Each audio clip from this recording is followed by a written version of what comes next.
জাহান্নাম বছরে 2টা নিঃশ্বাস ছাড়ে। কয়টা নিঃশ্বাস?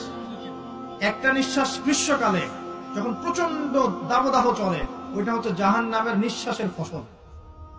ওই প্রভাবে পৃথিবীতে এরকম দাবদাহ চলে। এই সায়েন্স বিশ্বাস করবে? করবে না। ওর বিশ্বাসের আমার যায় আসে না। আল্লাহ পাক বলেছেন সত্য, রাসূল বলেছেন সত্য। আরেকটা হচ্ছে শীতকালে যখন প্রচন্ড ঠান্ডা, তখন শীতকালে জাহান্নামের এমন একটা জায়গা আছে যেটা কিন্তু শীতল জায়গা। জাহান্নামের পুরো জায়গাটাই কিন্তু আগুন নয়, এমনও জায়গা আছে যেটা কি খুব শীতল। ওই শীতল অংশ শ্বাস ছাড়লে এই যে পৃথিবীতে সেই এই শীতের একটা প্রভাব চলে আসে, প্রচন্ড ঠান্ডার শৈত্যপ্রবাহ চলে আসে। এটা হয়তো অনেকে বিশ্বাস করবে না, মনে করবে যে ধর্মান্ধ কথাবার্তা। হাদিসে আছে নবী সাল্লাল্লাহু আলাইহি ওয়াসাল্লাম বলেছেন, কে সত্যবাদী?